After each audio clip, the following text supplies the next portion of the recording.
Dua orang anak SMA tiba-tiba dipanggil ke dunia lain untuk menjadi pahlawan dan menyelamatkan dunia. Kedua anak ini bernama Yuki dan juga Toma.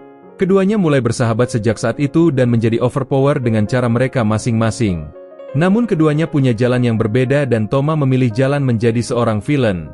Sementara itu Yuki secara heroik kembali ke dunia asalnya setelah menyelamatkan dunia itu dari bencana. Dia memutuskan untuk berdamai dengan Ratu Iblis dan menghentikan perang antara manusia dan iblis. Akan tetapi kehidupan santainya di bumi tidak bertahan lama. Karena ketika dia asik mengobrol dengan teman masa kecilnya yang bernama Yuhi, tiba-tiba sebuah portal aneh terbuka di kelasnya. Portal mistis itu menyedot semua orang dan memindahkan mereka ke dunia aneh di mana raksasa metalik menyerang mereka. Semua teman sekelas Yuki mulai berlarian karena mereka sedang bingung dan tidak tahu apa yang sedang terjadi. Akan tetapi Yuki adalah seorang MC yang sudah pernah menjadi pahlawan dunia lain. Jadinya dia bisa mengalahkan makhluk metalik itu dengan satu jentikan jari saja. Lalu dia mengajak Yuhi untuk segera lari dari sana. Tentara kerajaan datang dan berperang melawan makhluk-makhluk itu. Mereka menyebut makhluk metalik itu dengan sebutan iblis. Yuki dan teman-temannya menyaksikan banyak nyawa berjatuhan karena perang ini. Sementara itu Yuki menjadi bingung karena perang seharusnya sudah berakhir sejak kepergiannya. Beberapa saat setelahnya, para siswa dipanggil ke istana raja dan ternyata mereka berada di kerajaan Distinia. Raja memanggil mereka sebagai pahlawan dunia lain. Namun selain Yuki, semua orang bingung dengan keadaan mereka saat ini. Yuki akhirnya tahu jika perang berkecamuk lagi setelah dia menyelamatkan dunia ini 5 tahun yang lalu. Sang raja menaruh semua harapannya pada para pahlawan ini dan mereka pun disiapkan kamar untuk beristirahat. Keesokan paginya para siswa belajar taktik pedang dan sihir. Mereka dilatih oleh dua komandan pasukan yang bernama Grain dan Elka. Sementara itu Yuki langsung mangkir seperti orang malas dan dia ditangkap oleh Elka. Yuki mencoba mengingatkan Elka jika dirinya adalah pahlawan yang sudah menyelamatkan kerajaan 5 tahun yang lalu. Elka tidak ingat apa-apa tentang itu. Sampai akhirnya Yuki memukul Elka dan membuatnya ingat siapa masternya di masa lalu. Lalu Grain datang dan dia diberitahu jika pahlawan mereka sudah kembali. Mereka berdua sangat senang dan mereka pun segera membawa Yuki untuk bertemu dengan teman mereka yang lain. Dia adalah penyihir yang bernama Tia. Saat itu mereka bertiga mulai menghujani Yuki dengan banyak pertanyaan. Kenapa dia tiba-tiba menghilang setelah pertempuran berakhir? Yuki mengatakan jika dia dipindahkan kembali ke dunia asalnya setelah pertempuran itu. Yuki bertanya pada mereka tentang musuh lama mereka, yaitu Toma. Tetapi Elka mengatakan jika mereka sudah mencoba mencarinya, namun mereka tidak dapat menemukannya lagi. Sebenarnya Yuki khawatir jika serangan iblis kali ini juga ulah Toma. Lalu Grain dipanggil di rapat kerajaan. Di sana sang raja menyatakan perang dan akan bertarung habis-habisan melawan iblis. Tetapi Grain mencoba meminta rajanya itu untuk menunggu perwakilan kerajaan yang dikirim ke kastil iblis lebih dulu. Namun raja yang sudah serakah ini mengabaikan Grain. Dia mengatakan jika mereka seharusnya tidak pernah mendengarkan nasihat bodoh dari pahlawan 5 tahun lalu untuk hidup damai dengan iblis. Sore itu Yuki menemui Yuhi dan memujinya karena punya bakat sihir. Tetapi Yuhi sebenarnya sedih karena latihan ini adalah latihan untuk menyakiti orang lain. Namun Yuhi akan berusaha untuk melindungi Yuki jika memang dia punya kekuatan untuk melakukannya. Selanjutnya Grain dan yang lainnya memberitahu Yuki jika perang tidak dapat dihindari lagi. Jadi Yuki memutuskan untuk menghentikan pertempuran ini sekali lagi. Namun kali ini Yuki akan bertarung sendirian. Karena dia juga tahu kalau mereka tidak bisa meninggalkan kerajaan sekarang. Sebelum melanjutkan misi ini, Yuki ingin mengambil pedangnya dulu yaitu Kuromaru. Yuki dan teman-temannya menyusup ke gudang kerajaan untuk mengambil pedang itu. Lalu Grain dan Tia akan mengalihkan perhatian para pasukan yang berdatangan. Setelah itu Yuki akan pergi ke dunia luar dan dia diantar oleh Elka keluar gerbang. Saat itu Yuhi berlari ke arahnya dengan mata berkaca-kaca. Dia khawatir dengan Yuki yang sepertinya akan pergi dan melakukan sesuatu yang berbahaya. Yuki mengatakan jika dia hanya akan bertemu dengan kenalan lama untuk menghentikan perang. Sebelum dia pergi, Yuhi menata rambutnya dengan sihir api dan angin yang baru dia pelajari. Yuhi berjanji pada Yuki kalau dia akan menjadi lebih kuat lagi saat mereka bertemu lagi di masa depan. Di sisi lain, kita sedikit flashback di masa lalu. Saat itu Yuki sedang berada di rumah kakek pengrajin dan ingin membeli aksesoris. Dia sedang berdebat dengan kakek itu karena harga dirinya tinggi. Tetapi Yuki memberikan sekantung emas dan membuat kakek itu mau menjualnya. Lalu ada seorang gadis yang merupakan cucu kakek itu. Dia bernama Ruri. Kakek memberikan sedikit nasihat pada Ruri sebelum dia meninggal. Lalu kita kembali ke masa kini. Ruri ingin menyelesaikan pekerjaan terakhir kakeknya. Dia sedang dalam perjalanan dan dihadang oleh monster. Dia sangat menghargai bros buatan kakeknya yang sepertinya akan diantar ke tempat pemesannya. Pada malam itu, Ruri hampir mati karena akan dimakan oleh monster babi. Namun untungnya Yuki datang dan menyelamatkannya dari monster. Ruri mengira jika Yuki hanya mengejar uangnya dan mulai mengoceh omong kosong. Tetapi Yuki berusaha meyakinkannya jika dia bukan orang seperti itu. Yuki membantunya berdiri dan dia akan segera pergi. Namun gadis itu memohon pada Yuki untuk mengawalnya. Dia punya paket penting dan dia meminta untuk setidaknya Yuki mengawalnya sampai tengah perjalanan saja. Yuki pun setuju dan mereka berangkat ke kota pelabuhan. Keesokan paginya mereka sampai di kota pelabuhan. Di sana Ruri mendekati pemilik kapal untuk pergi ke benua iblis. Tetapi dia menolak untuk pergi karena sekarang sedang persiapan perang manusia dan iblis. Gadis itu meminta tolong pada kapten kapal yang lain, tetapi hasilnya nihil.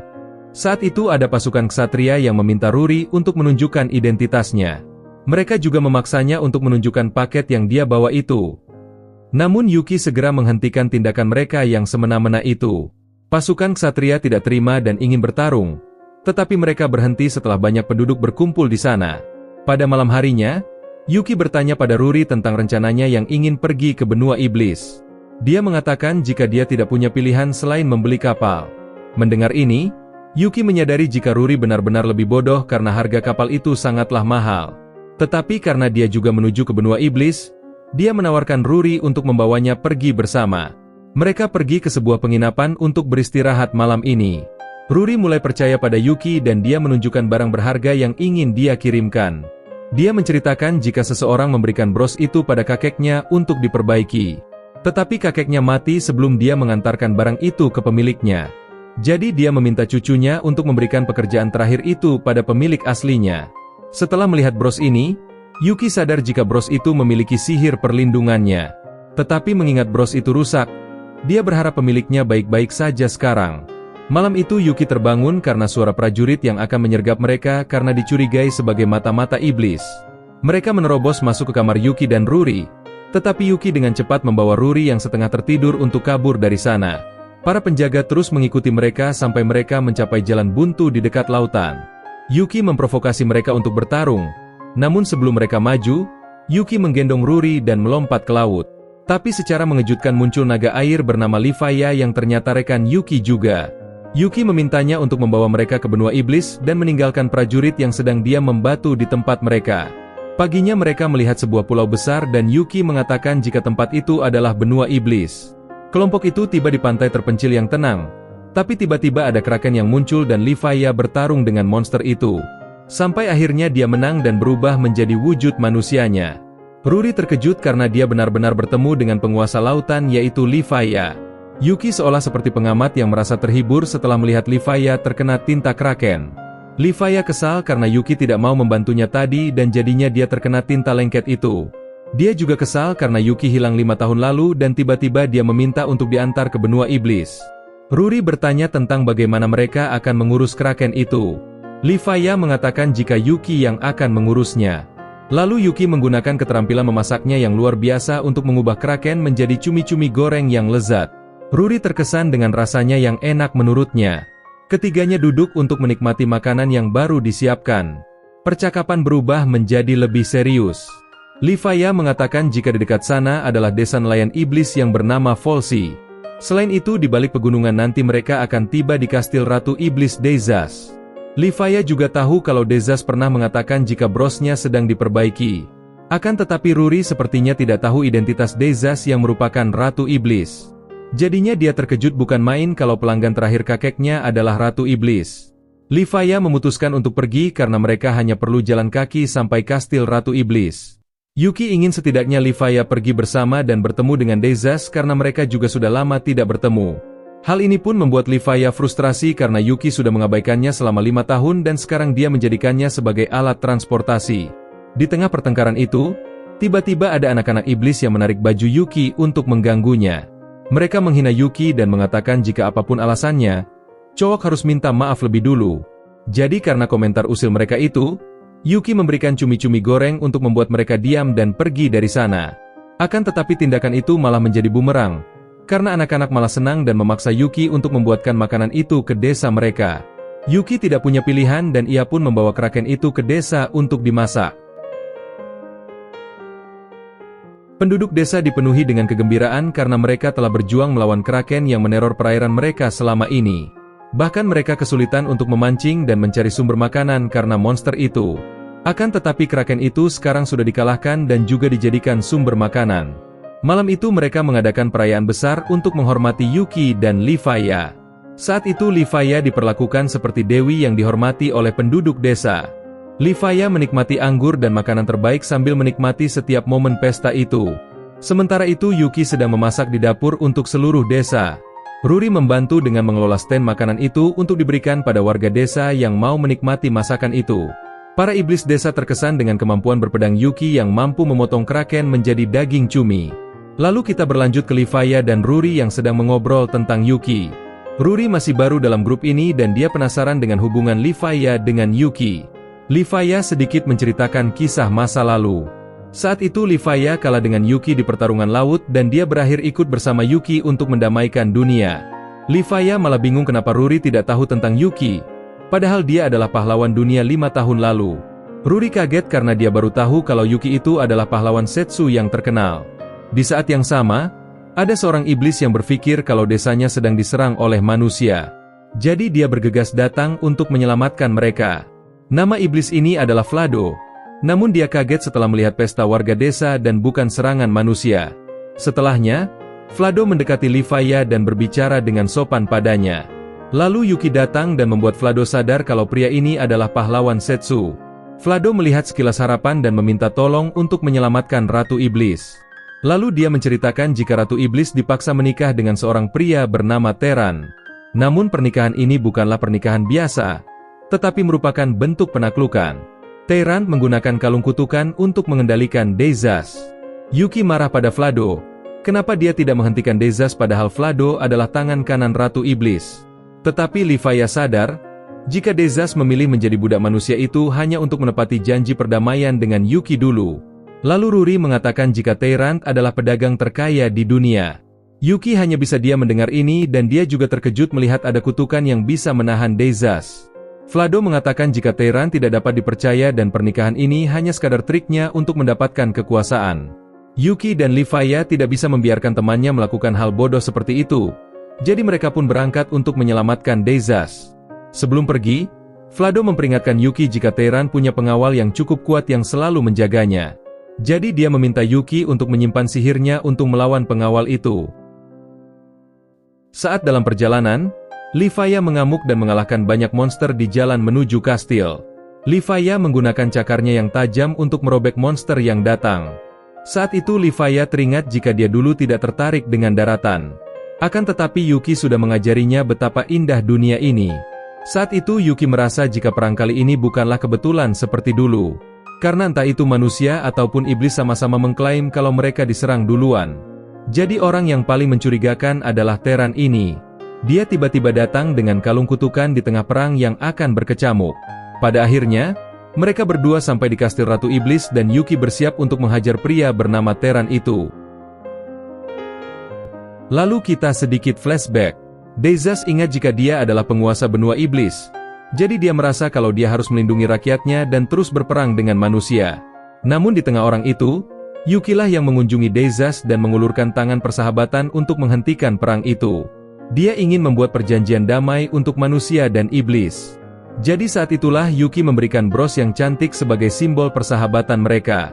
Sejak saat itu Dezas telah bekerja siang dan malam untuk memenuhi janji itu. Namun ketika Yuki tiba-tiba menghilang, Dezas harus menanggung beban untuk menjaga perdamaian ini sendirian. Dia meminta Vlado untuk tetap fokus karena kedamaian yang sesungguhnya akan diuji mulai sekarang. Lalu mereka berjalan-jalan untuk melihat-lihat warga iblis yang sudah damai. Namun tiba-tiba bros milik Dezas rusak dan memberikan sedikit firasat buruk. Lalu setelah 5 tahun, Dezas mendapatkan laporan tentang pasukan kerajaan yang datang untuk menyerang. Vlado mengatakan jika perdamaian ini sangatlah rapuh karena sudah hancur hanya dalam beberapa tahun. Dezas masih ingin percaya dan mencoba melindungi janji itu. Akan tetapi dia juga punya kewajiban melindungi rakyatnya. Dia memerintahkan para petinggi iblis untuk bersiap di posisi masing-masing.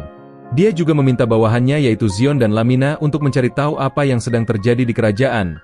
Namun setelah sebulan berlalu, Zion dan Lamina menghilang tanpa jejak. Lalu kita melihat para prajurit iblis mengisi gudang dengan senjata perang. Mereka semakin benci pada manusia karena mengkhianati kedamaian.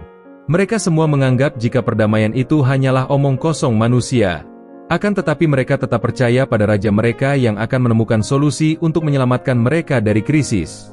Di sisi lain Dezas khawatir dengan perang ini karena benua iblis tidak akan bertahan lama jika situasi ini terus berlanjut. Saat itu Vlado memasuki ruangannya dan memberitahunya jika Teran dari perusahaan perdagangan telah meminta untuk bertemu. Teran memasuki ruangan dan mulai mengatakan banyak omong kosong tentang pernikahan. Namun Teran tampaknya serius dengan tawaran itu. Dia bahkan sudah menyiapkan kalung kutukan untuk menekan Dezas. Dia dengan sombongnya mengatakan kalau dia bisa saja menghentikan perang dengan kekuatan uangnya. Sebagai gantinya, Dezas harus menikahinya. Akan tetapi Dezas sadar kalau pernikahan itu hanyalah upaya Teran untuk menjadikan Dezas sebagai budaknya. Para petinggi iblis meminta ratunya untuk menolak omong kosong pria ini. Namun Dezas yang masih ingin menepati janjinya dengan Yuki, ia pun berkata kalau dia akan memikirkannya lebih dulu. Setelah Teran pergi, kita melihat Dezas yang terus memikirkan tawaran Teran. Dia bertanya-tanya, apakah ini satu-satunya cara untuk menepati janjinya dengan Yuki? Tiba-tiba Vlado memasuki ruangan dan meminta rajanya untuk tidak menerima tawaran itu, karena dia dan pasukannya siap berperang untuk sang ratu sampai akhir hidup mereka. Mendengar ini, Dezas tersenyum dan mengatakan kalau dia akan menerima tawaran itu, karena dia sangat mencintai kerajaannya dan tidak mau rakyatnya mati demi dirinya. Lalu kita kembali ke masa kini. Hari pernikahan sudah dimulai dan kita melihat Teran yang terpesona dengan kecantikan Dezas. Para iblis yang hadir di sana sangat kesal dan tidak mau mengakui pernikahan itu. Dezas memakai gaun pengantin putih dan perlahan dia berjalan menuju tempat pernikahan. Lalu mereka diminta untuk mengatakan sumpah janji mereka sebelum menikah. Teran dengan semangat mengatakan jika dia akan menjalin hubungan budak dan majikan dengan Dezas. Dia juga mengumumkan kalau dia akan menjadi penguasa benua iblis baru setelah ini. Teran akan memasangkan kalung kutukan itu ke leher Dezas. Dezas hanya bisa pasrah dan ingin setidaknya bertemu dengan Yuki untuk terakhir kalinya. Saat itulah Yuki datang dengan senyuman untuk menyelamatkan Dezas. Lalu kita diperlihatkan Ruri dan Vlado yang sedang dalam perjalanan ke kastil juga. Lalu kita juga melihat Teran yang pengecut ketakutan melihat Yuki. Lalu dia meminta anak buahnya untuk menyerang Yuki. Livaya juga menerobos masuk dan mengalahkan anak buah Teran. Dezas sangat senang melihat Livaya dan mereka sedikit bercanda di pertemuan itu. Tapi tiba-tiba seorang pria aneh berjubah menyerang Livaya dengan sihir bayangan. Pria itu meremehkan Livaya karena dia bukan apa-apa jika berada di daratan. Sebelum dia menyerang Livaya lagi, Yuki menghentikan serangan bayangan itu dan menghajar pria berjubah dari belakang. Yuki mengeluarkan pedangnya dan mengancam jika mereka harus membayar karena sudah membuat Dezas menangis. Pria itu tersenyum dan mengatakan jika tuannya pasti akan senang dengan hal ini. Sebenarnya dia tidak menduga kalau pahlawan Setsu akan muncul. Lalu dia bergegas pergi dan memberitahu tuannya dengan kemunculan pahlawan ini. Setelah itu Dezas memeluk Yuki sambil mengeluh dan dia juga sudah merindukannya sejak lama. Dia juga kesal karena Yuki tiba-tiba menghilang tanpa sebab dan meninggalkannya. Dezas menangis bahagia dan Livaya meminta mereka untuk mengurus orang-orang di sana. Ternyata anak buah Teran adalah tentara sihir yang dibuat dengan kutukan. Yuki melepaskan jubah salah satu tentara itu dan tiba-tiba tubuhnya menghilang seperti udara. Ketika Yuki mengambil kalung kutukan, dia sadar jika orang yang berada di balik semua kutukan ini tidak lain adalah Toma. Dezas dipenuhi kegembiraan dan dia akan membantu Yuki menyelesaikan masalah ini. Namun Yuki meminta Dezas untuk mengurus masalah di sana dan dia akan mengunjungi Regulus. Regulus adalah raja hewan dan mereka bisa mendapatkan sekutu yang kuat. Namun di sana Livaya sadar jika dirinya akan menjadi pengganti kapal untuk pergi ke sana. Di saat yang sama, Ruri datang berlari untuk bertemu dengan Yuki. Namun Vlado sangat syok setelah melihat kastil Ratu Iblis sudah hancur berantakan. Lalu Ruri meminta Yuki untuk menyerahkan bros itu ke Dezas sendiri. Yuki memberikan bros itu dan memakaikannya ke leher Dezas. Momen itu membuat Dezas ingat jika Yuki adalah orang yang sudah mengajarinya arti kehidupan.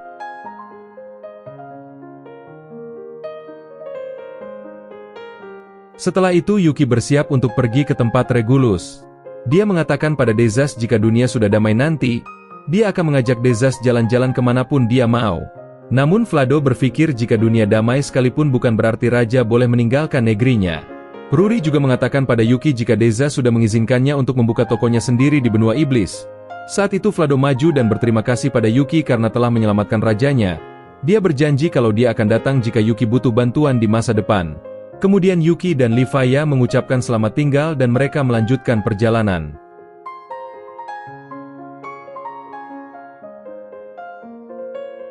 Kita beralih ke flashback Yuhi. Saat itu Yuhi merasa kalau Yuki adalah orang yang kurang ramah dan tidak suka dengan orang lain. Tetapi karena mereka bertetangga, Yuhi akhirnya sadar jika Yuki adalah orang yang baik dan ramah. Suatu hari, saat berjalan pulang, mereka melihat papan reklame dengan poster Akademi Elit. Yuhi bertanya pada Yuki apakah dia bisa masuk akademi ini, karena dia juga ingin pergi ke sekolah menengah yang sama dengan Yuki. Akan tetapi Yuki menjawabnya dengan dingin. Dia mengatakan kalau Yuhi tidak perlu memaksakan diri untuk masuk di sekolah yang sama dengan dirinya. Hal ini pun membuat Yuhi kesal. Namun dia tetap berusaha untuk melakukan yang terbaik di simulasi ujian nasional. Yuhi sedih setelah tahu kalau nilainya sangat rendah dan mungkin susah baginya untuk bersama Yuki. Saat dalam perjalanan pulang, sekelompok pria menghalangi jalan sambil mengatakan jika beberapa hal yang membuat Yuhi sedih. Mereka mengatakan untuk menyerah jika ada sesuatu yang ada di luar kemampuannya. Mereka memaksa Yuhi untuk bersenang-senang saja dengan mereka. Namun Yuki datang ke sana dan menghentikan mereka. Yuki mengatakan pada Yuhi jika yang mereka katakan tadi itu ada benarnya karena Yuhi tidak perlu memaksakan diri. Melihat Yuhi kecewa, Yuki pun siap membantunya belajar mulai sekarang.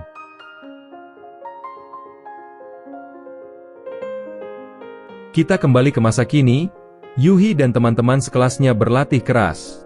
Yuhi melakukannya lebih baik daripada yang lain.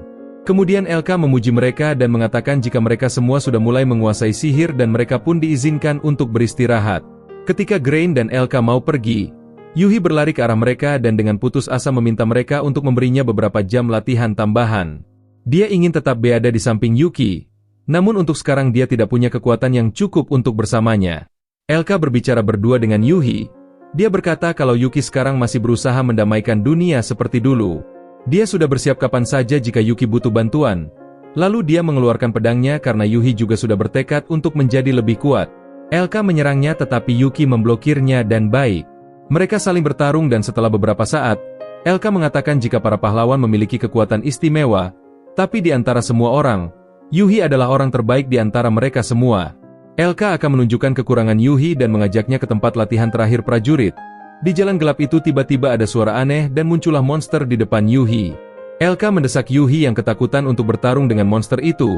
Yuhi gugup dan merasa sangat kurang percaya diri. Namun Elka memotivasi dia dengan mengatakan bahwa dia memiliki lebih dari cukup kekuatan untuk menghadapi monster ini. Yuhi menyerangnya dengan sihir api yang membakarnya.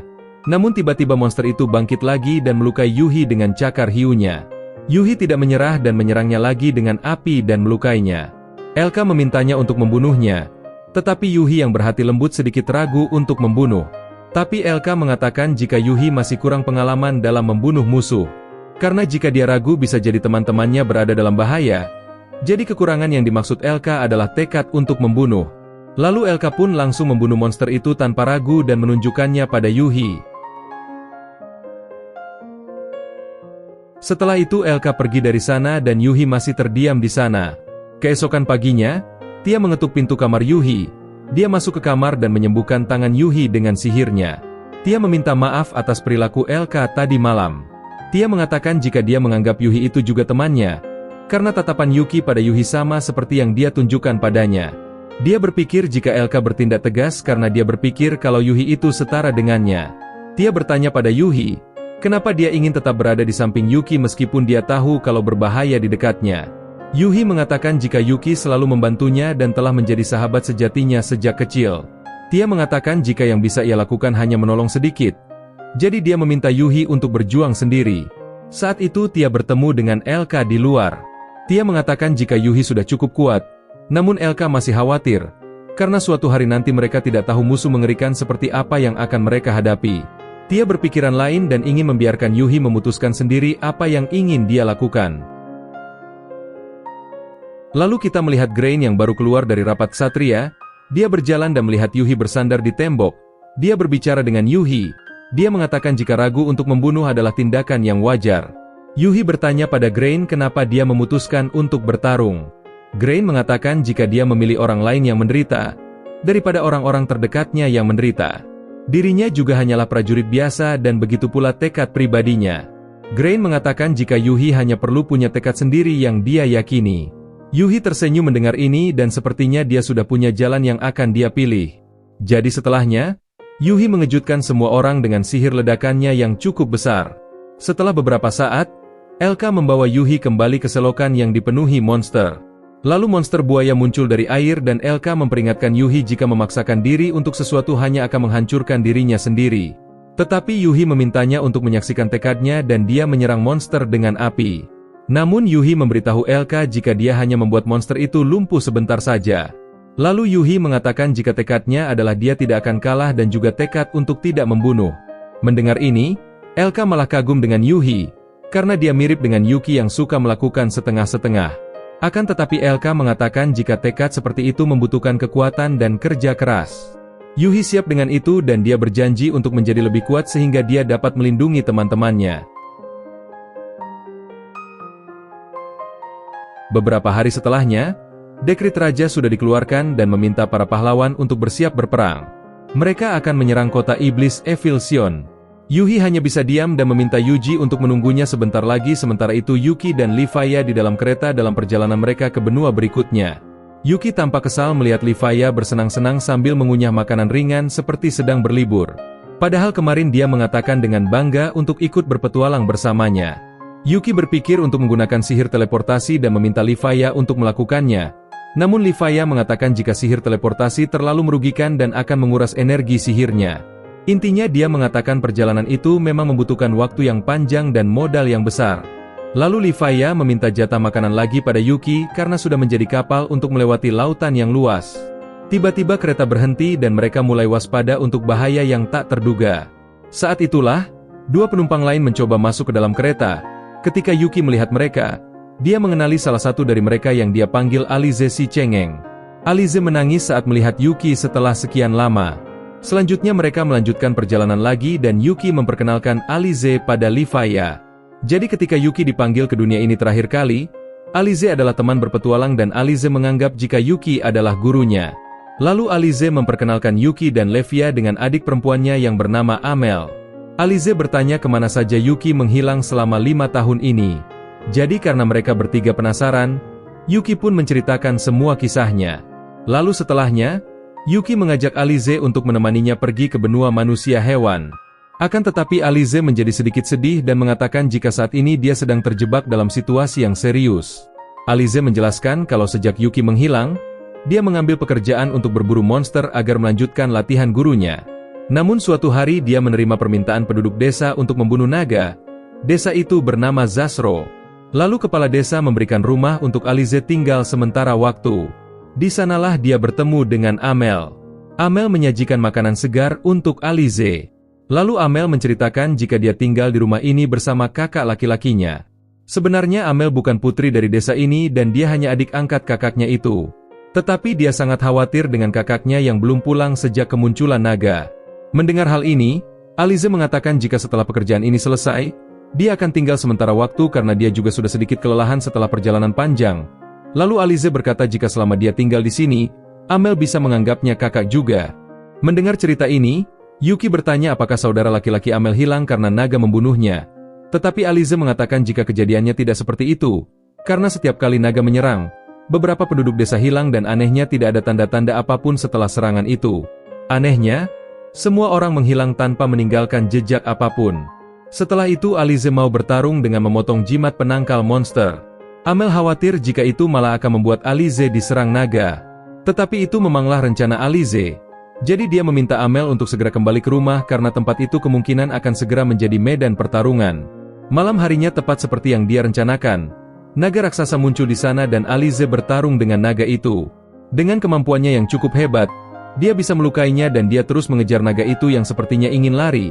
Akan tetapi dia kehilangan jejaknya dan kembali ke desa. Namun para penduduk desa yang lain juga telah hilang tanpa jejak.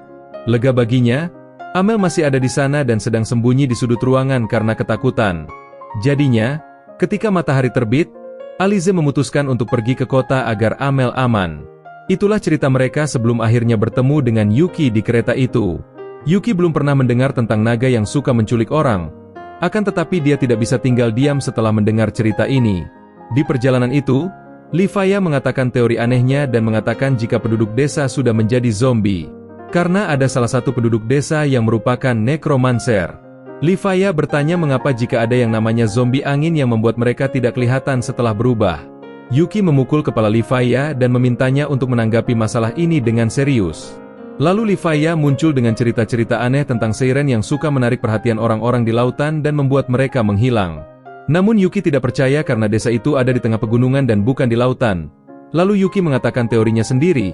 Dia berkata kalau di dunia asalnya ada yang namanya alien dan suka menculik orang dengan piring terbang. Namun Livia gantian memukul kepala Yuki karena teori ngasalnya itu. Yuki berpikir apakah naga yang menyerang desa berasal dari spesies tingkat lanjut yang bisa berubah menjadi apapun yang dia mau. Jadi, naga itu mungkin sudah ada di desa bersama para penduduk lainnya. Di tengah perbincangan itu, kereta mendadak berhenti dan Pak Kusir mengatakan jika mereka tidak akan dapat melanjutkan perjalanan karena banjir. Setelah ini Alize masih belum menyerah untuk mencari petunjuk tentang hilangnya para penduduk desa. Yuki semakin penasaran, kenapa naga itu terus menyerang desa. Livia mengatakan jika energi sihir bisa memancing monster untuk datang. Jadi jika ada orang yang menggunakan sihir besar bukan tidak mungkin para monster akan berdatangan. Yuki mengatakan jika manusia tidak mungkin menghilang seperti uap. Satu-satunya yang bisa dia pikirkan adalah sihir teleportasi.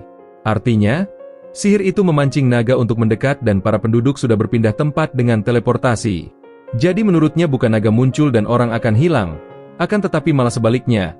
Mungkin mereka diculik seseorang dan ketika itu terjadi, naga menjadi terpancing dengan sihir dan datang ke desa. Yuki mencurigai Amel karena dia tahu kalau sihir teleportasi tidak bisa disiapkan dalam sekejap. Jadi di sana kebetulan ada orang yang datang ke desa 2 tahun lalu. Orang yang dimaksud adalah Amel. Amel tidak mau mengakui dan berkata kalau dia adalah korban. Lalu Yuki mengatakan jika yang mencurigakan dari Amel bukan hanya itu, karena tadi Amel juga sadar identitas Livia sebagai dewa laut. Padahal tidak ada yang memberitahunya tentang hal itu. Akhirnya, Amel mengungkapkan wajah aslinya dan dia langsung menyerang dengan kekuatan aneh mata birunya. Yuki bergegas melindungi Alize dan Livia. Ternyata Amel adalah naga yang menyamar jadi penduduk desa. Alize sedih melihat kejadian ini. Yuki meminta muridnya itu untuk melakukan sesuatu. Jadi mereka berdua bertarung bersama. Livia mendukung dengan sihir airnya. Naga itu terdorong mundur dan ingin lari. Tetapi Alize mampu mengalahkannya dan naga itu menghilang seperti debu. Alize hanya bisa diam setelah membunuh adik yang dia sayangi. Setelahnya, Yuki langsung pergi dan dia percaya dengan muridnya bisa mengatasi masalahnya sendiri. Tapi ternyata saat ini Alize malah bertemu dengan Amel yang dia kira sudah mati. Ternyata dia menggunakan para penduduk desa menjadi tentara kutukan dan berencana memulai perang. Lalu dia mengungkapkan identitas aslinya, yaitu Meular sang pawang monster. Itu adalah nama yang diberikan tuanya yaitu Toma. Lalu kita beralih ke benua manusia hewan. Kita melihat seorang anak yang bernama Shiro sedang pulang setelah memburu monster. Dia dicintai oleh orang-orang desa. Karena setiap kali dia pulang berburu, para penduduk desa memberinya segala macam makanan seperti daging, buah, dan susu untuknya. Saat ini saudara perempuan Shiro juga sedang sakit. Saat pulang, semua orang tersenyum setiap kali berpapasan dengannya. Lalu sorenya, Shiro sampai di rumah dan kita melihat adiknya yaitu Mineko. Dia sedang dalam keadaan yang buruk dan tampak pucat. Shiro memberikan dia obat dan dia meminta maaf karena sudah menyusahkannya. Mineko berjanji kalau dia tidak akan kalah dengan penyakitnya. Di sisi lain, Livia dan Yuki juga sudah sampai di desa manusia hewan. Namun tidak ada kapal yang tersedia untuk mereka saat ini. Semua tukang perahu mengusir mereka. Jadi Yuki meminta Livia menjadi perahu lagi dan mengantarkannya. Livia kesal dan mengatakan kalau dia tidak akan menjadi perahu lagi karena dia sudah berenang selama 3 hari. Yuki meminta maaf padanya dan mengatakan jika dia adalah satu-satunya yang bisa dia andalkan saat itu. Perkataan itu membuat Livia tersentuh dan dia bisa berenang lagi jika istirahat 1 malam. Namun tukang kapal memberitahu mereka jika perahu akan tersedia besok. Yuki langsung senang dan hal ini membuat Livia kesal melihat dua laki-laki ini tidak bisa baca situasi. Lalu kita melihat Shiro datang ke sebuah toko untuk membeli obat. Pemilik toko itu bernama Kuro. Kuro sangat peduli pada Shiro karena dia sedang berjuang menyembuhkan adiknya. Kita masuk ke masalah utamanya. Kuro memberikan misi pembunuhan untuk membunuh Yuki. Kuro mengatakan jika misi ini berhasil, Shiro bisa mendapatkan uang untuk berfoya-foya seumur hidupnya. Bahkan dia bisa menyembuhkan adiknya tanpa perlu khawatir dengan biayanya. Seketika Yuki dan Leviya masuk ke tempat itu yang ternyata adalah penginapan. Kuro menyambut mereka dan memberikan kamar untuk mereka berdua. Yuki sedang santai padahal dia sedang diawasi oleh orang yang akan membunuhnya. Saat itu Kuro menyarankan Yuki untuk datang ke restoran mewah di dekat sana. Restoran itu menyediakan makanan tradisional dari desa manusia hewan. Saat ini Shiro sedang memberi makan adiknya yang sakit. Namun Mineko tampak kurang nafsu makan. Dia meminta maaf pada saudarinya yang sudah memasak makanan itu. Shiro serius memikirkan tentang misi pembunuhan setelah melihat adiknya ini. Shiro membawa makanan itu ke dapur dan berkata kalau dia akan segera kembali. Pada malam itu, Shiro datang ke penginapan dan bertemu dengan Kuro. Kuro memberitahu Shiro jika Yuki dan Leviya tertidur lelap sekarang ini. Sebelum melaksanakan eksekusi, Shiro bertanya apakah dia boleh memanggil Kuro dengan sebutan kakak. Dia ingin tinggal bersama dengan adiknya dan Kuro setelah misi ini. Kuro mengatakan jika Shiro bisa memanggilnya dengan apapun setelah menyelesaikan misi ini. Kuro memberikan kunci kamar Yuki untuk eksekusi malam itu. Shiro masuk ke kamar Yuki dan langsung membunuhnya dengan cakar tajamnya. Namun Yuki sadar dengan hal itu dan dia menendang Shiro sampai keluar jendela. Yuki bertanya pada Shiro, apakah dia juga salah satu bawahan Toma? Shiro tidak tahu siapa Toma itu dan dia punya alasan khusus untuk membunuh Yuki. Lalu dia mulai mengubah dirinya menjadi hewan buas dan menyerang Yuki. Tapi Yuki bisa menghindarinya dengan pedangnya. Lalu dia memperingatkan Shiro untuk tidak menggunakan kekuatan bodohnya di tengah kota. Yuki menampar wajah Shiro sampai jatuh ke kedai kecil. Akhirnya Shiro pingsan dan kehilangan kesadarannya. Ketika Yuki dan Leviya memeriksa tubuhnya, mereka sadar jika anak itu mengeluarkan energi kutukan. Artinya dia mendapatkan dari seseorang dan orang yang paling dicurigai adalah Kuro.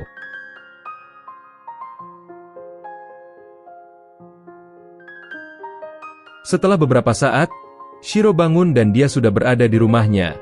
Shiro mencoba menyerang Yuki lagi. Namun adiknya menghentikan kakaknya itu. Dia berkata kalau Yuki membawa Shiro pulang karena dia pingsan di jalan. Shiro tahu kalau Yuki melakukan ini untuk menutupi identitas Shiro sebagai asasin. Yuki sudah tahu kalau Shiro melakukan pekerjaan berbahaya demi menyembuhkan adiknya. Namun Yuki memberitahu jika Mineko tidaklah sakit. Lalu dia menggunakan sihir cahaya untuk menunjukkan jika Mineko telah dikutuk. Untuk sekarang Yuki ingin menyelamatkan Mineko daripada memikirkan siapa dalang di baliknya. Shiro menangis dan meminta tolong Yuki untuk menyelamatkan adiknya. Lalu Yuki tersenyum dan dia bertanya apakah Mineko bisa bertahan meski sedikit sakit. Jadi karena Mineko juga sudah setuju, ia pun memanggil pedang rakus miliknya. Pedang itu adalah kartu andalannya untuk menghadapi segala situasi. Yuki meminta pedang itu untuk menelan semua kutukan itu. Namun seketika ada serangan mendadak dari luar. Alhasil Shiro tertusuk kunai saat mencoba melindungi Yuki. Ternyata Kuro adalah dalang di balik semua ini. Kuro siap membunuh Yuki. Namun Leviya menyerang wanita itu dengan sihirnya. Yuki memperingatkan Leviya. Namun Leviya cukup percaya diri karena dia adalah sang Dewi Laut. Kuro menyerang dengan kunai dan dia yakin jika yang dilawannya itu benar-benar Dewi Laut. Lalu dia menggandakan dirinya dan menjebak Leviya dari semua sisi. Tetapi Leviya bisa menghabisi semua bayangan itu dengan pedang airnya. Leviya pun berkata, dimanapun aku berada, maka tempat itu adalah laut. Setelahnya kita melihat Kuro yang berhasil dikalahkan oleh Leviya. Leviya menanyakan apa tujuan Toma. Dia berjanji untuk tidak membunuh Kuro jika dia jujur. Kuro tertawa dan dia melihat Shiro yang mendatanginya. Namun Kuro menganggap jika panggilan kakak itu membuatnya ingin muntah. Kuro berkata jika tujuan tuannya adalah menjadi dewa dan menghancurkan seluruh makhluk hidup di semesta ini. Kuro yakin jika tuannya bisa menjadi dewa dan dia menghilang dari sana berkat alat sihir. Setelahnya, Yuki datang dan mengatakan jika Mineko baik-baik saja sekarang. Mineko berlari menemui kakaknya dan kita melihat pertemuan mengharukan dua bersaudara ini. Yuki lalu menunjukkan kalung kutukan yang sama seperti yang dipakai Deizas. Yuki siap menghajar Toma jika dia benar-benar ingin menghancurkan dunia demi menjadi dewa. Keesokan paginya Yuki dan Leviya menyewa perahu untuk melanjutkan perjalanan mereka. Leviya mengeluh karena tidak cukup tidur karena tadi malam. Saat ini mereka berdua sedang dalam perjalanan untuk bertemu Raja Hewan. Tetapi mereka melihat kedua kucing bersaudara yang ingin membantu mereka. Shiro dan adiknya ingin membalas budi dan mereka siap untuk bertarung dan membantu Yuki. Selain itu, Shiro ingin setidaknya bertemu dan berbicara sekali lagi dengan Kuro. Levi setuju membawa mereka dan Yuki juga menyetujuinya. Lalu mereka berempat melanjutkan perjalanan mereka ke Istana Raja Hewan. Lalu kita melihat rapat kerajaan manusia hewan. Di sana mereka sedang berdebat. Ada kelompok pria yang mencoba menundukkan kerajaan manusia dan iblis. Sementara pihak lain ingin tetap berada di garis damai dan tidak memperburuk keadaan. Saat itu Raja Hewan berbicara pada putrinya saat dia merasakan sesuatu. Nama putrinya adalah Rowa. Rowa langsung berlari keluar di tengah debat panas petinggi kerajaan hewan itu. Sementara itu Yuki dan timnya telah mencapai pintu istana. Yuki bersikeras kalau dia itu kenalannya Regulus dan ingin bertemu dengannya. Para pengawal tidak mengizinkan mereka masuk karena ada manusia yang memanggil rajanya dengan tidak sopan seperti itu. Yuki kesal dan ingin menerobos masuk saja seperti dulu. Namun tiba-tiba dia mendengar suara yang dikenalnya. Ternyata itu adalah Rowa yang melompat dari atas dan menginjak penjaga istana. Dia mendekat ke arah Yuki dan sangat yakin kalau pria di depannya itu adalah Setsu. Dia memeluk Yuki dan mencoba mengujinya dengan cakar. Namun trik ini tidak berhasil karena dia masih terlalu muda untuk ini. Rowa menggandeng tangan Yuki dan mengatakan kekesalannya karena Yuki menghilang tanpa jejak. Lalu Regulus membuka pintu dan sepertinya Yuki sudah akrab dengannya. Mereka bercanda dengan saling membanting satu sama lain. Regulus baru sadar jika penampilan Yuki berubah. Tetapi hawa kehadirannya tidak bisa dibohongi. Lalu sang raja membawa Yuki untuk berpesta. Namun sebelum itu dia ingin berduel. Namun Yuki langsung serius dan dia ingin membahas masalah perang manusia dan iblis. Selain itu, Yuki memberitahu kalau Toma masih hidup dan ingin memusnahkan dunia.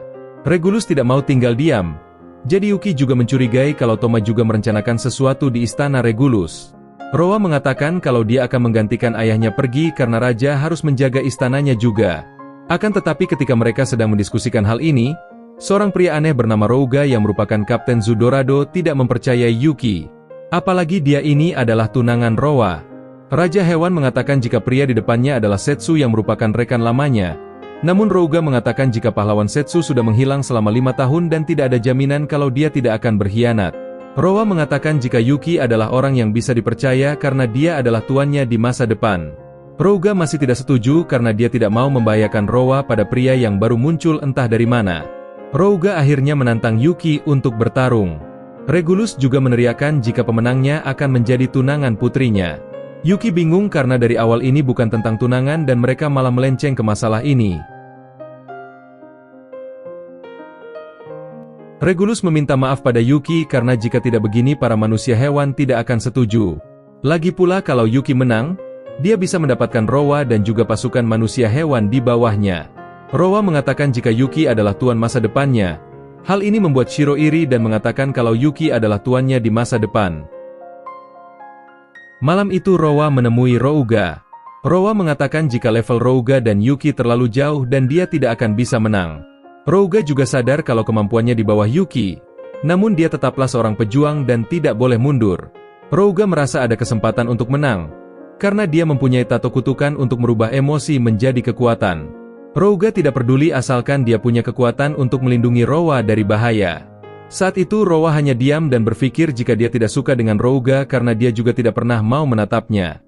Dia selalu melihat ke arah lain. Keesokan paginya, para penduduk bersorak untuk Rouga dan memintanya memberi pelajaran pada manusia itu.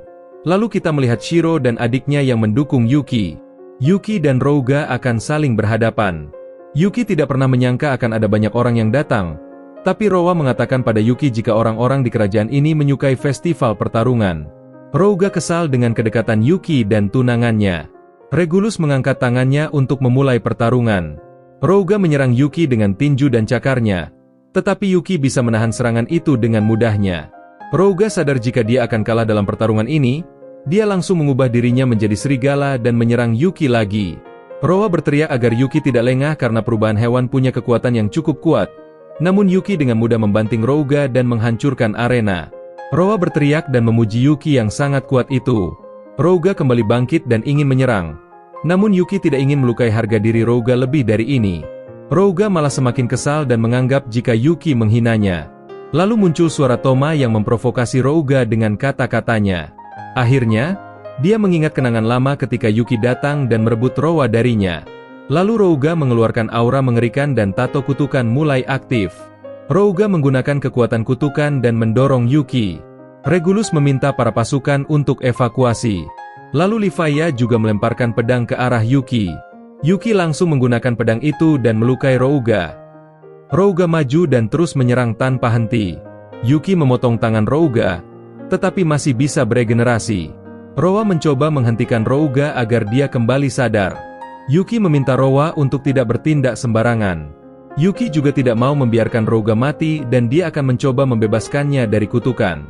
Yuki mau menggunakan pedang rakusnya untuk menelan kutukan Rouga, tetapi seketika Toma muncul di sana dan mengatakan jika dia tidak akan membiarkan sampah ini mengganggu Yuki. Rouga mati dan Toma muncul dari energi kutukan Rouga. Rowa marah dan Yuki mencoba mencegahnya mendekati Toma karena berbahaya. Toma menghina Rowa dan berniat membunuhnya. Namun Yuki mengacungkan pedang pada Toma. Toma bertindak seperti orang gila dan mengatakan jika Yuki pernah berjanji untuk melindunginya. Akan tetapi tidak masalah karena Toma juga akan membersihkan dunia untuk Yuki. Sepertinya Toma ini sudah terlalu terobsesi dengan Yuki dan ingin hidup berdua bersama Yuki sebagai dewa. Yuki berteriak pada Toma jika dia berani macam-macam, maka dia akan menebasnya lagi seperti dulu. Toma mengatakan jika kerajaan manusia sudah bergerak untuk berperang melawan iblis. Dia bertanya apakah Yuki bisa mencegahnya. Apakah dia bisa melindungi semua orang seperti pahlawan?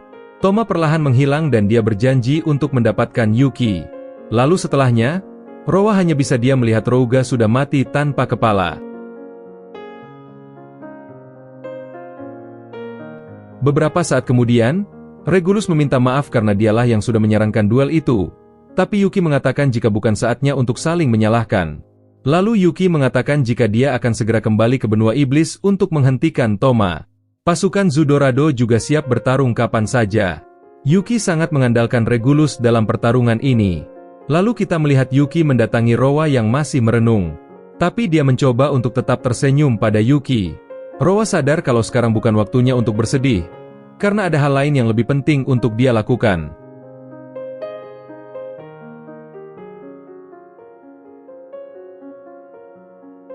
Kita sedikit flashback ke 10 tahun yang lalu.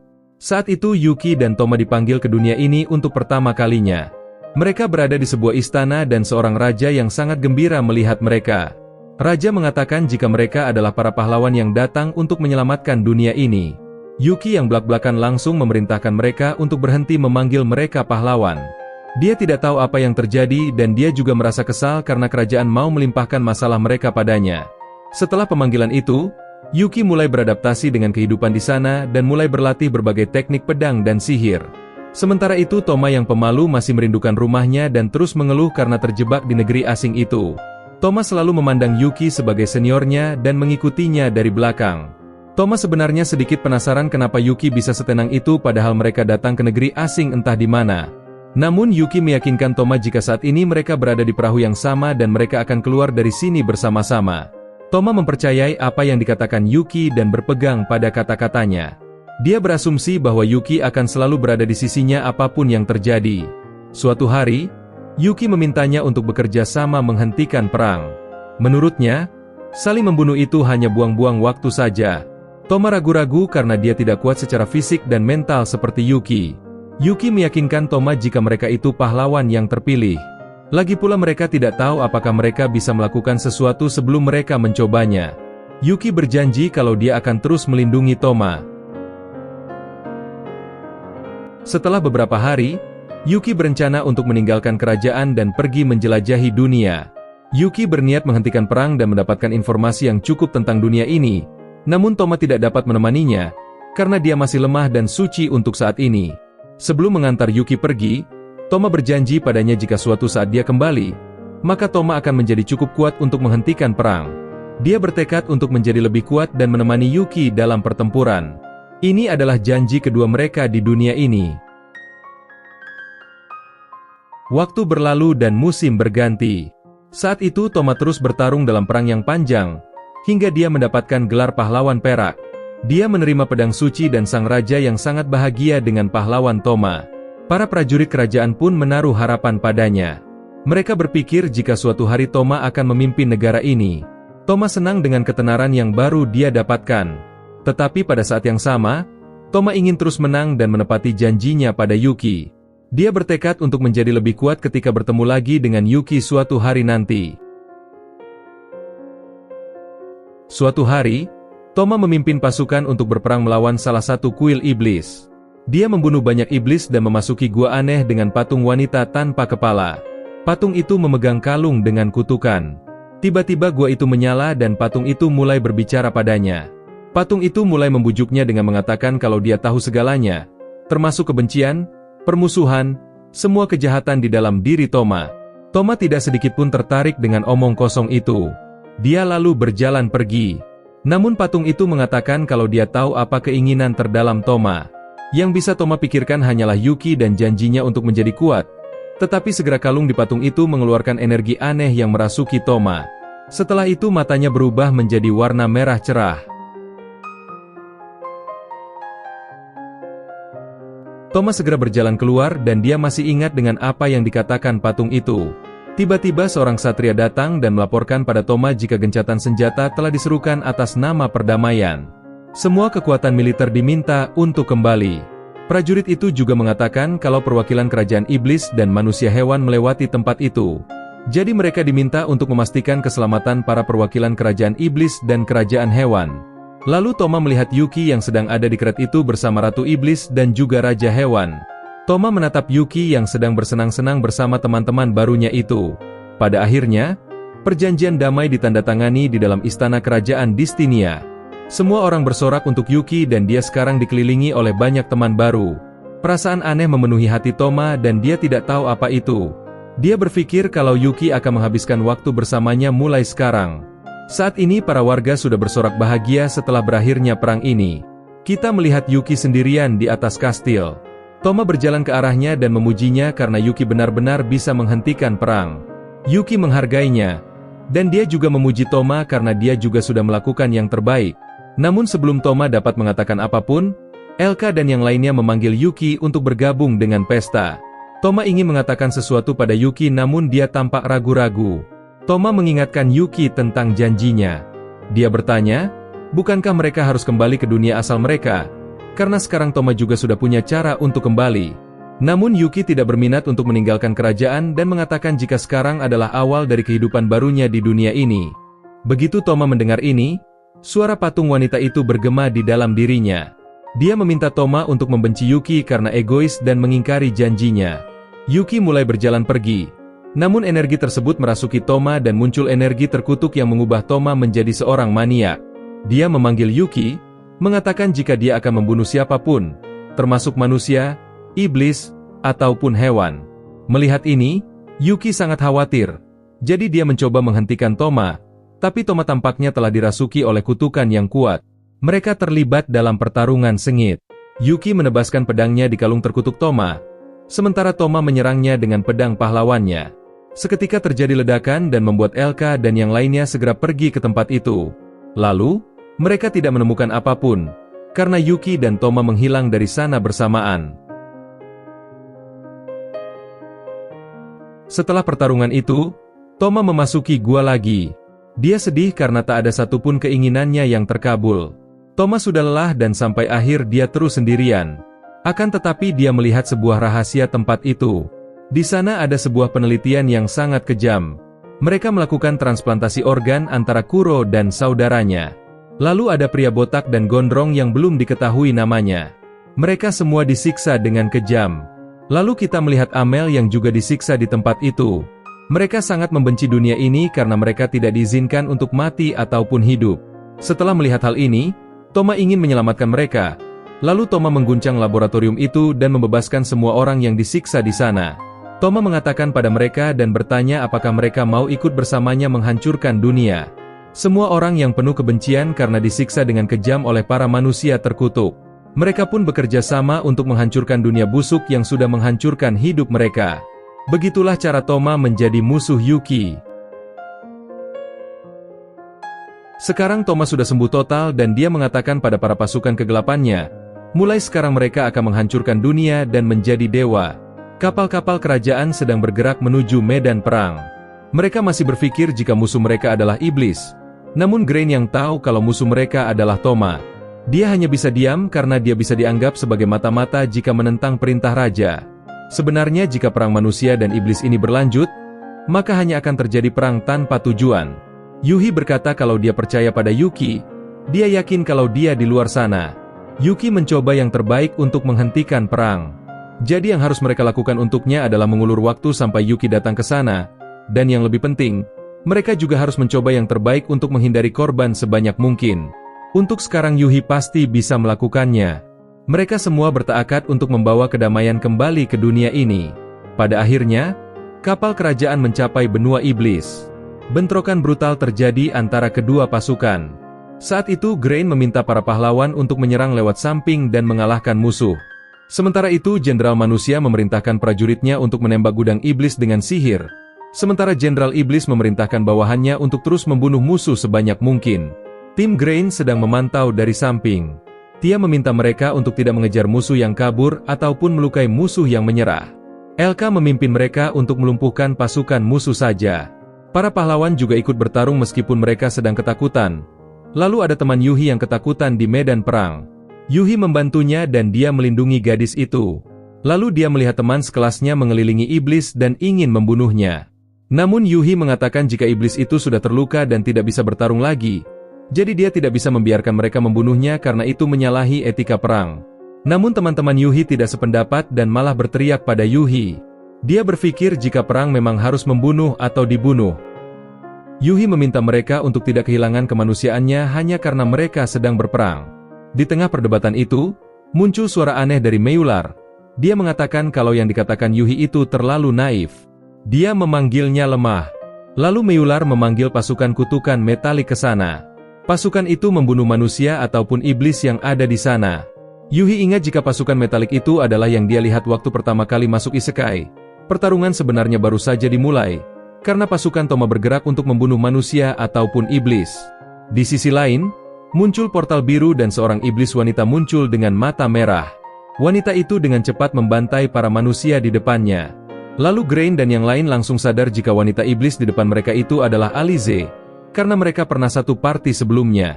Lalu Meyular memperkenalkan dirinya pada mereka sebagai salah satu bawahan Toma. Elka marah dan bertanya apa yang sudah Meyular lakukan pada temannya. Meyular hanya mengatakan jika dia hanya menjadikan Alize boneka karena dia sangatlah kuat. Dia juga berniat untuk menjadikan mereka semua bonekanya juga. Elka menyerangnya namun Alize menghadang serangannya. Elka memohon pada Alize agar dia sadar kembali. Sementara itu Meyular menebas lengannya sendiri dan darah mengalir keluar. Dia mengatakan jika darah itu bukanlah darah biasa, melainkan darah yang dicampur dengan sihir terkonsentrasi dengan kutukan. Saat itu muncul energi gelap yang berputar, tiba-tiba muncul 4 makhluk mengerikan. 4 monster itu mengamuk dan membunuh semua yang ada di dekat mereka. Sekarang sudah menjadi jelas jika Meyular sendiri adalah monster yang bisa menciptakan monster seperti itu. Pertarungan kembali berlanjut, di mana Grain, Elka, dan Tia bekerja sama untuk mengalahkan para monster yang diciptakan Meyular. Setelahnya, Yuhi bergabung dengan tim itu untuk menambah kekuatan mereka. Mereka bertanya dengan dingin ketika semua monster yang dia ciptakan sudah kalah. Mereka bertanya, apa yang akan dia lakukan selanjutnya? Meyular memerintahkan Alize untuk membunuh semua orang, namun Grain dengan cepat turun tangan untuk menghentikannya. Dia tahu Alize adalah teman baiknya meskipun sekarang dia berada di bawah kendali Meyular. Jadi Grain hanya menggunakan gagang pedangnya untuk menjatuhkan Alize. Grain memukulnya cukup keras untuk membuat Alize pingsan. Grain merasa lega setelah tahu kalau Alize masih bernafas sekarang. Akan tetapi tidak ada waktu untuk beristirahat, karena pertarungan terus berlanjut. Sementara itu Elka menyerang Meyular dengan hatinya yang penuh amarah. Dia menusuk jantung Meyular hingga darahnya menyembur keluar. Meyular jatuh ke sungai dan sepertinya Meyular akhirnya mati. Elka berpikir jika pertempuran sudah berakhir. Tetapi yang mengejutkan, Meyular mulai bergerak lagi. Dia perlahan bangkit dari sungai dengan pakaiannya berlumuran darah. Dia menyeringai dengan senyuman kejam di wajahnya. Lalu dia tertawa dan mengatakan jika tubuhnya telah berubah dengan cara yang tidak diharapkan. Meyular mengatakan jika dia memiliki 2 pasang jantung dan paru-paru yang membuatnya hampir tidak bisa dibunuh. Lalu dia menceritakan kisahnya tentang bagaimana dia dan teman-temannya pernah digunakan sebagai bahan eksperimen berbahaya. Tomalah yang menyelamatkannya dan memberinya kehidupan baru ini. Jadi dia merasa berhutang pada Toma atas kebaikannya. Dia bertekad untuk membantu Toma menyelesaikan rencana jahatnya meskipun itu memusnahkan dunia sekalipun. Meyular menghancurkan batasannya dengan teknik limit break. Dia memanggil makhluk campuran mengerikan. Makhluk itu tidak lain dan tidak bukan adalah Himera. Lalu Meyular menyatukan dirinya dengan makhluk itu. Tubuhnya menyatu dan menjadi bentuk mengerikan. Dia mengatakan jika pertempuran sesungguhnya baru akan dimulai. Melihat hal ini, Tia tahu jika mantra yang Meyular gunakan tidak hanya didukung oleh sihir, tetapi juga menggunakan kekuatan hidupnya sendiri. Kebencian dan emosi gelapnya membuat makhluk itu lebih kuat. Lalu Meyular menyerang dengan kekuatan brutal makhluk itu. Serangannya sangat ganas dan cepat membuat mereka tidak ada peluang untuk menang. Grain dan yang lain babak belur dan energi mereka juga terkuras. Mereka sudah kalah dalam pertarungan ini.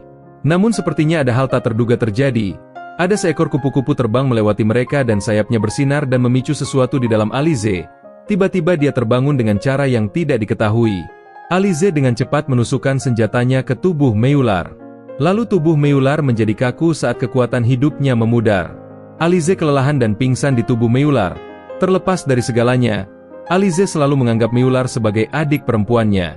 Di saat-saat terakhirnya, Meyular memeluk erat Alize yang sedang pingsan. Lalu Meyular mengakhiri chimera itu dan membuatnya mulai mengeras dan berubah menjadi batu.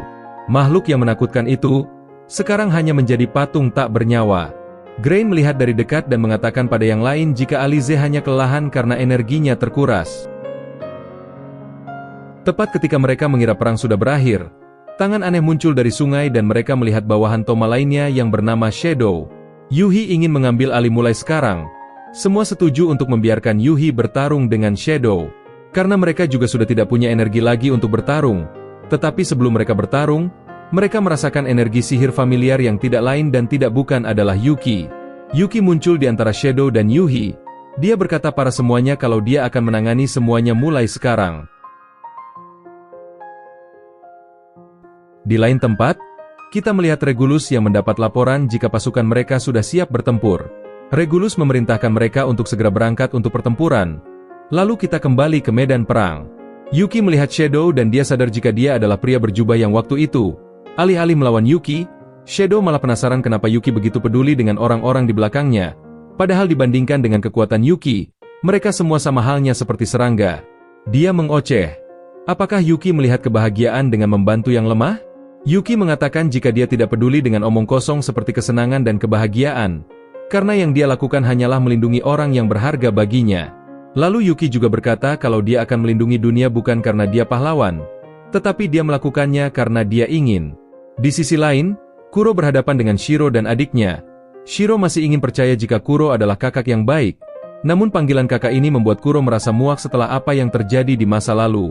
Shiro sedih dan berpikir apakah mereka harus bertarung.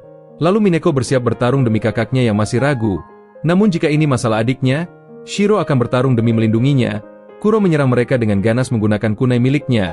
Lalu dua saudari melawan balik dengan kerjasama mereka yang luar biasa. Pertarungan mencapai puncaknya, di mana Mineko menggunakan tendangan kuatnya untuk menjatuhkan Kuro. Ketika melihat kondisi Kuro, Shiro khawatir dengan adiknya. Shiro berpikir jika pertarungan sudah berakhir.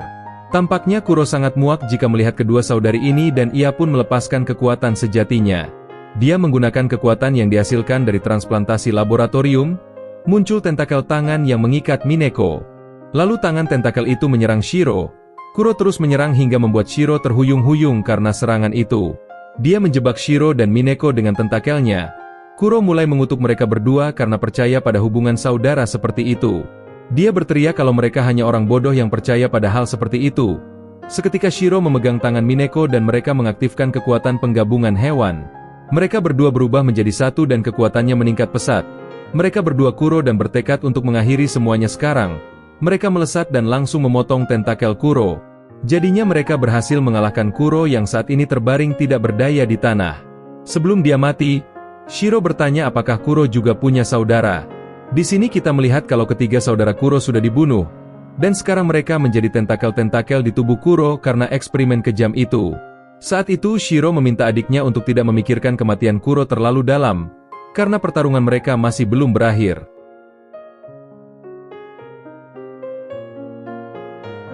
Di sisi lain, para pasukan iblis sedang berhadapan dengan salah satu pasukan Toma yaitu Firdos.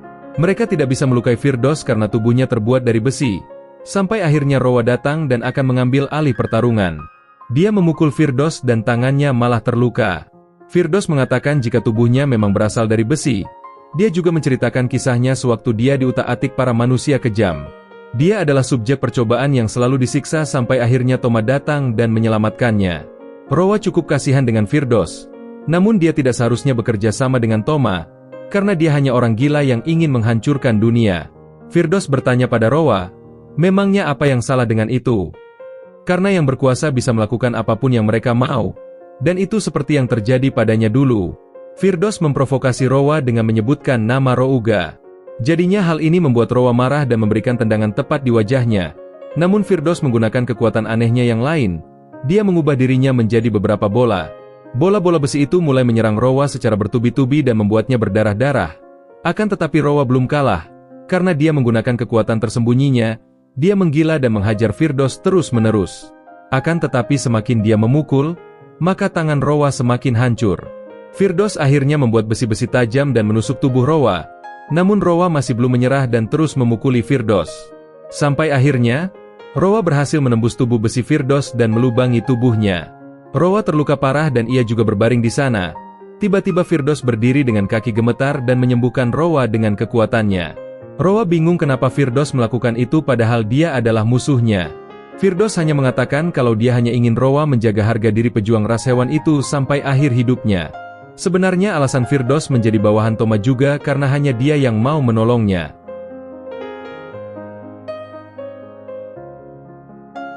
Sementara itu Yuki berhadapan dengan Shadow. Tetapi Shadow bukanlah tandingan Yuki. Yuki tidak mau bermain-main lagi dengan Shadow dan memintanya untuk memanggil Toma. Tetapi Shadow mengatakan jika dia sudah bertekad untuk mati di pertarungan ini. Jadi dia mengaktifkan kekuatan limit break dan berubah menjadi monster bayangan. Lalu dia memukul Yuki sampai terbanting ke tanah. Shadow mengatakan jika Yuki tidak punya kesempatan menang melawannya. Namun Yuki bangkit dan mengaktifkan pedang sihirnya untuk menebas armor Shadow. Akan tetapi Shadow bisa menahan serangan itu meskipun armornya sudah hancur. Yuki memintanya untuk menyerah karena dia sudah tidak punya kesempatan menang. Namun Shadow sadar kalau dunia tidak memberikannya tempat untuk hidup, jadi mati di medan perang adalah hal terbaik untuknya. Dia berlari ke arah Yuki dengan pedang patah. Yuki tidak punya pilihan selain menebasnya. Shadow akhirnya mati dengan tenang setelah penderitaan yang dia jalani selama ini. Saat itu Toma sadar jika semua rekannya telah kalah. Dia terus terobsesi dengan Yuki dan bertanya kenapa dia terus menghalangi jalannya. Namun dia tidak khawatir, karena sekarang adalah akhirnya. Setelah pertarungan ini, Yuki merasakan energi gelap yang berasal dari kastil Ratu Iblis. Dia tahu itu adalah Toma dan tanpa ragu-ragu dia bergegas menuju sumbernya. Ketika dia tiba di kastil dia bertemu dengan pemandangan suram di mana Dezas dan Livaya dikalahkan oleh Toma. Toma berdiri di atas mereka dan matanya terbakar dengan kegilaan yang aneh dalam dirinya. Dia seolah tidak suka dengan Yuki yang memperdulikan orang lain selain dirinya. Yuki sudah tahu kalau kata-kata sudah tidak akan menghentikan Toma lagi. Jadi tanpa berpikir panjang, Yuki langsung menyerang Toma dengan senjatanya. Dua senjata mereka bentrok dan menyebabkan kastil berguncang. Lalu mereka terus bertarung hingga membuat retakan di awan. Yuki bertarung dengan tekad yang kuat untuk melawan serangan liar Toma. Namun Toma adalah lawan yang kuat. Dia bisa melukai Yuki dengan tebasan terbang. Toma berkata apakah Yuki sudah melemah. Hal ini pun membuat Yuki sadar untuk segera mencari cara lain untuk mengalahkan Toma. Dia menyerang lagi dan membuat Toma kehilangan pedangnya. Tetapi alih-alih mengambil pedangnya, Yuki malah membuang pedangnya juga dan bertarung dengan tangan kosong. Dia seolah menyalurkan semua frustrasinya di dalam setiap pukulan itu. Namun Toma bukanlah seseorang yang akan menerima kekalahan dengan mudah. Jadi dia mundur untuk mendapatkan kembali pedangnya. Pedang itu pun berubah menjadi pistol laser yang berukuran besar. Lalu Toma menyerang dan ternyata laser itu bisa melubangi gunung dengan satu tembakan saja. Melihat ini, membuat Yuki sedikit tegang karena dia tidak bisa membiarkan Toma menembakkan laser itu terus-terusan. Yuki hanya bisa bertahan menghadapi serangan beruntun Toma. Dia hanya terus menghindar dan terus menghindar. Namun Yuki masih punya senjata andalan yaitu pedang rakusnya. Pedang itu menyerap kekuatan laser dan menelannya. Saat pertarungan berkecamuk, teman-teman Yuki datang ke sana dan membuat Yuki lega karena mereka semua aman. Mental Toma menjadi tidak stabil dan menjadi gila. Dia berpikir jika Yuki terus meninggalkannya sendirian. Rasa marah dan takut ini membuat Yuki sadar kalau Toma sedang dikendalikan kutukan. Kekuatan limit break Toma telah mengubah senjatanya menjadi bentuk yang keren. Toma menyerang Yuki dengan ganas yang membuat Yuki kesulitan melawan balik. Sampai akhirnya, Yuki tidak bisa menghindar lagi karena Toma mengarahkan senjatanya ke arah teman-teman Yuki berada. Yuki menggunakan pedang rakusnya untuk menelan tembakan laser itu. Ada laser yang lolos. Namun untungnya teman-teman Yuki bisa menghalau serangan itu. Yuki yang sudah kesal dengan Toma, dia langsung meluncurkan serangkaian tebasan terbang yang langsung menghancurkan armor Toma. Yuki memanfaatkan momen itu dan melakukan serangan terakhirnya untuk menebas Toma. Namun Toma yang sudah berdarah-darah, masih belum kalah. Dia mengingat semua momen bersama dengan Yuki dan ini menjadi kekuatan baru untuknya. Toma kembali berevolusi dan senjatanya tampaknya lebih kuat. Serangan meriam laser kali ini sangat kuat dan membuat Yuki jatuh ke tanah. Toma turun ke sana dan dia tidak percaya bisa mengalahkan Yuki. Dia membuktikan jika pemikirannya lah yang benar dan dunia memang harus dihancurkan. Namun Yuki malah memuji Toma dan mengatakan jika dia memang sudah menjadi lebih kuat. Namun jika Toma sudah kehilangan banyak hal, maka dia tidak akan pernah bisa menang darinya. Toma menggunakan sihir dimensi dan menggunakan pedang rakus untuk melahap bumi. Toma ketakutan dan berteriak kalau dia tidak mau mati. Toma meminta Yuki mengampuninya karena yang dia lakukan hanya untuk menepati janjinya dengan Yuki. Sampai akhirnya, Toma sadar kalau yang dia inginkan hanyalah berada di samping Yuki. Setelah selesainya pertarungan, Yuki memandangi salju dan melihat Toma yang dia selamatkan dari kegelapan. Dia senang setelah Toma membuka matanya lagi. Dia bingung kenapa Yuki mau menyelamatkan dirinya yang merupakan musuh.